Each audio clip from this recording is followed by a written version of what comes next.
दोस्तों तव्हांजे साम्हूं सैफुल मलूक झील जो जेको ख़ूबसूरत मंज़र साम्हूं आहे।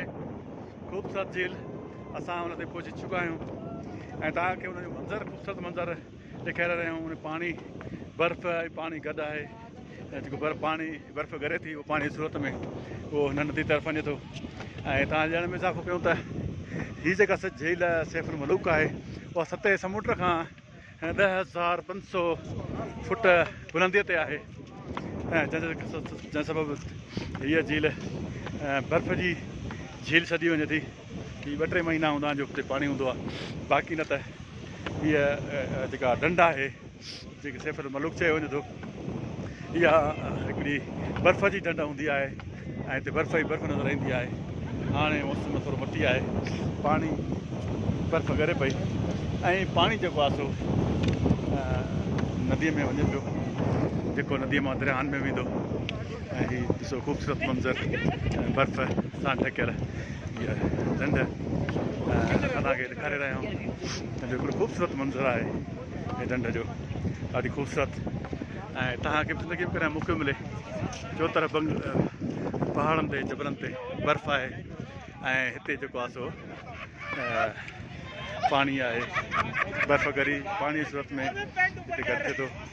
ऐं ॾिसो तव्हां ॾिसी रहिया आहियो बिल्कुलु त हीअ बर्फ़ ॻरी ऐं कीअं पाणी सूरत में नदीअ तरफ़ वञी रही आहे। हिकिड़ो ख़ूबसूरत मंज़र आहे जेको तव्हांखे असां ॾेखारे रहिया आहियूं। ऐं उमेदु तव्हांखे ॾिसंदे तमामु घणो मज़ो ईंदो हूंदो। ज़िंदगी में मौक़ो मिले त अहिड़ा तफ़री मार्ग जेको आहे सो ज़रूरु ॾिसणु घुरिजनि। मुर्तज़ा ॾिसो सेल्फी ठाहे रहियो आहे, पंहिंजी ख़ूबसूरत सेल्फी। ऐं मुर्तज़ा कीअं था ॾिसो ढंढ खे? हिनखे ॾाढो ख़ूबसूरत ढंढ आहे, तव्हां कीअं था महसूसु कयो? ॾाढो ख़ूबसूरत पियो लॻे, ॾाढो इंजॉय पिया कयूं, थधि बि ॾाढी लॻी पई आहे, ॾाढो अची मज़ो आयो।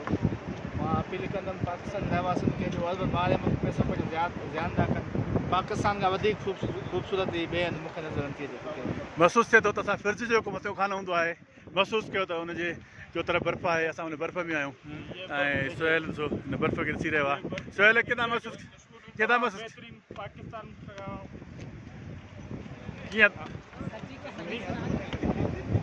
कहानी भी सुनेंगे, दोस्तों से कचहरी भी करेंगे। हीअ ॾिसो ज़ाहिद काइम खानी जेको आहे सेल्फी कढाए रहियो आहे, अञा ॿारड़ो हुजे। कीअं था महसूसु कयो तव्हां? शायदि कुदरत जो तमामु दिलकश ऐं दिलफ़रेब नज़ारो आहे हिते। असां सैफुल मलूक झील ते हिन वक़्तु मौजूदु आहियूं। हिते पासे सॼा पहाड़ जेके आहिनि बर्फ़ में ऐं पंहिंजो सावर में ढकियल आहिनि ऐं ॿिए पासे हिते जेकी सहूलियतुनि जी खोट तमामु घणी महसूसु थी आहे। थोरे जो असां पंहिंजी गाॾी में आयासीं पर ॿिनि हंधनि ते असांखे जीप वठणी पई ऐं उहे जीप बि काफ़ी हंधनि ते असांखे अहिड़नि दुश्वार रस्तनि ते छॾियो जितां असांखे तमामु घणो जेको आहे मुसाफ़त करे जेको आहे हिते पहुताऊं। महिरबानी। हिन दौरान ॾिठोसीं मासूम ऐं नंढड़ा ॿारड़ा बि जेके आहे उहे बि पंधु कनि पिया, पर हितां जी हुकूमत जेको आहे हिन रस्तनि खे सिधो करण लाइ कंहिं रूप न वरितो। महिरबानी ज़ाहिद काइम खानी। ऐं ख़ूबसूरत मंज़र ऐं जेको मंज़र आहे इहो तव्हांखे असां ॾेखारियूं पिया। ऐं हीअ ॾाढो ख़ूबसूरत मंज़र ऐं ख़ूबसूरत मंज़रनि खां तव्हांखे आगाह कंदा रहंदासीं ऐं पंहिंजी फीडबैक ॾियण खां न विसारींदा।